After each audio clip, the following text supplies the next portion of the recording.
திருக்குறளின் காமத்து பாலில் 109வது அதிகாரமான தகையணங்குறுத்தல், அதாவது காதலியின் அழகைப் பாராட்டுதல் பகுதியில் வரும் முதல் குறள்.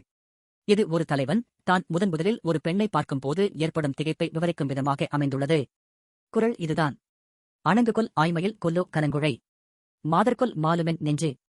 இதன் பொருள் என்னவெனில், ஒரு தலைவன் அழகே உருவான ஒரு பெண்ணை பார்க்கிறான். அவளுடைய பேரழகை பார்த்து அவனுக்கு ஒரே குழப்பம்.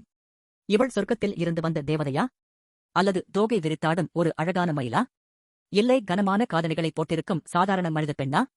இவள் யார் என்று தெரியாமல் என் மனசு அப்படியே மயங்கிப் போய் நிற்குதே என்று அவன் வியக்கிறான். வள்ளுவர் இந்த இடத்தில் ஐய அணி என்ற நுட்பத்தை பயன்படுத்துகிறார். தெய்வப்பெண்ணோ என்று கேட்பது அவளது அழகு மனித உலகிற்கு அப்பாற்பட்டதாக இருப்பதால் தலைவனுக்கு இந்த சந்தேகம் வருகிறது. மயிலோ என அவர் கேள்வி எழுப்புவது அவளது நடை மற்றும் ஒய்யாரம் மயிலைப் போல இருப்பதால் இந்த எண்ணம் எழுகிறது. பெண்ணோ என்ற கேள்விக்கு அர்த்தம் என்னவெனில், அவள் அணிந்திருக்கும் கனங்குழை என்ற காதணிதான் அவளை ஒரு மனிதப்பெண் என்று அடையாளம் காட்டுகிறது. ஏனெனில் தேவதைகளுக்கு ஆபரணங்கள் அசையாது அல்லது மனிதர்களைப் போல இருக்காது என்பது சங்ககால நம்பிக்கை. இருந்தாலும் அந்த அழகு அவரது அறிவை மயக்கி இவள் யார் என்ற குழப்பத்திலேயே அவனை வைத்திருக்கிறது என்பதை மாலும் என் நெஞ்சு என்ற வரிகள் அழகாக சொல்கின்றன. இந்த குறளில் தலைவி மனிதப்பெண் என்பதை உறுதிப்படுத்துவது அவள் அணிந்திருக்கும் கனங்குழை மட்டுமே.